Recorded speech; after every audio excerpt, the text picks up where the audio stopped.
আসুন দর্শককে অন্তত একটি পাথর নিক্ষেপ করে যান। আজকে আমরা ইউনিভার্সিটির সাধারণ শিক্ষার্থী কর্তৃক আয়োজিত দর্শককে পাথর নিক্ষেপ কর্মসূচি আমাদের চলছে। আপনারা আসুন। ধর্ষকের বিচার কেন তো দেশে ধর্ষণ বাড়ছে, তার কারণ হলো বিচার হচ্ছে না। যখন একটি দেশে যখন আমরা দেখি একজন বিচার হয় না, তখন সে তো কাজকে অনায়াসে অবরোধ করবে। আমরা কি কেন এখন যদি সরকার বলে বিচার করা আমাদের দ্বারা সম্ভব না, বা এত বড় রাষ্ট্র আমাদের দ্বারা একা নিয়ন্ত্রণ করা সম্ভব নয়। হ্যাঁ, আমি জানি পরিবারগুলোকে দায়িত্ব নিতে হবে যেন ধর্ষককে রুখে রাখা যায়। যেন আপনারা পাগলকে সেগুলো বেঁধে রাখেন না, ধর্ষককে বেঁধে রাখুন। এখন ধর্ষকের ফাঁসির দাবি আপনারা বলেন 180 দিন, ভাই এত কিছু লাগে না। আপনারা প্রকাশ্যে একজন ধর্ষককে শাস্তি দেন, তারপরও প্রকাশ্যে শাস্তি দেওয়ার পর, ভয়াবহ শাস্তি দেওয়ার পর দেশে যদি আরও একটি ধর্ষণ হয় তার দায়িত্ব আমি নেব। যদি আপনারা নিয়ন্ত্রণ করতে না পারেন, আমাদের ছাত্র জনতার হাতে দায়িত্ব দিন। আমরা আপনাকে কথা দিচ্ছি, 180 দিন চেয়েছেন, আমরা 180 ঘন্টার মধ্যে দেশকে ধর্ষণমুক্ত করে দেখাবো। আমরা যেমন কিছু করবো, ধর্ষককে ধরে আনবো, বাঁধবো, একটা একটা করে আঙ্গুল কাটবো, হাত পা কাটবো, পাথর নিক্ষেপ করে হত্যা করবো, যেন তাদের বাবা মা পর্যন্ত শিক্ষা হয়, যেন যে ছেলে চরিত্রহীন সমস্যা থাকবে তাকে বেঁধে রাখে এবং একে একে আমাদের পরিবারগুলো নিরাপদ হবে। আমরা দেখেছি স্বৈরাচার হাসিনা থাকাকালীন বিচার ব্যবস্থার যে অনিয়ম গড়ে উঠেছিল, সেই অনিয়ম জুলাই আন্দোলনের পরবর্তী দীর্ঘ সময় পার হওয়ার পরও কিন্তু সেটি ঠিক হয়নি।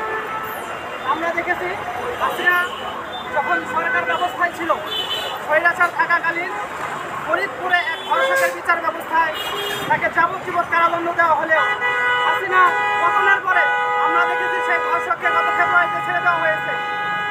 আর আমরা দেখেছি গত সপ্তাহে আমার বোন আসিয়াকে ধর্ষণ করেছে, সেই ধর্ষককে স্পষ্টভাবে ধরা হওয়া সত্ত্বেও 180 দিন সময় নিয়েছে এই প্রশাসন। এইটা আমরা কোনোভাবে বরদাস্ত করবো না। সেইখানে হাসিনা থাকাকালীন সময়ে বিচার সঠিকভাবে হয় নাই, সেইখানে আমরা ছাত্র জনতার এই অবস্থায় 180 দিন কেন, 180 ঘন্টা সময় দিতে রাজি না।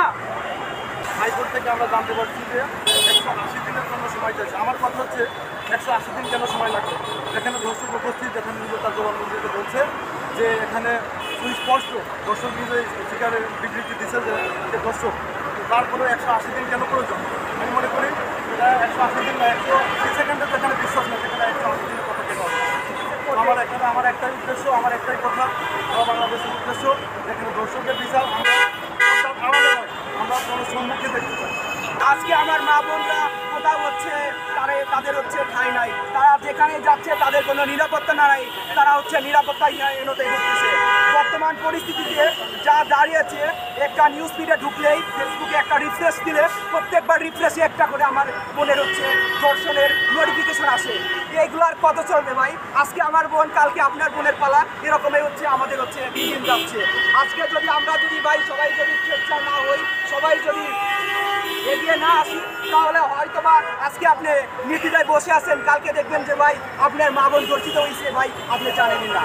এই 18 কোটি ছাত্র জনতার দেশে যদি 2000 নরপিশাচ ধর্ষকদের বিরুদ্ধে যদি আমরা মোকাবেলা না করতে পারি ভাই, তাহলে জাতি হিসাবে আমরা ব্যর্থ, পুরুষ হিসাবে আমি লজ্জিত। আমি আপনাদের সারা বাংলাদেশের ছাত্র জনতার উদ্দেশ্যে একটি কথা বলতে চাই, আপনারা সকলেই নিজের জায়গা থেকে আওয়াজ তুলুন, ধর্ষকদের কঠিন বিচার চাই। আমি প্রশাসনের বিরুদ্ধে একটি কথা বলে দিবার চাই, আমরা রক্ত যখন দিয়েছি, প্রয়োজনে রক্ত আরও দিব।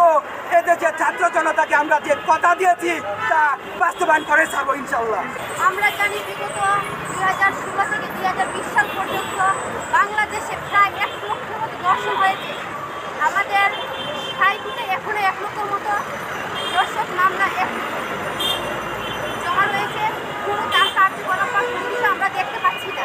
আমরা চেয়েছিলাম একটা সুন্দর রাষ্ট্র, যে রাষ্ট্রে আমরা সবাই শান্তিতে এবং ন্যায় বিচার বা শান্তিতে বসবাস করবো।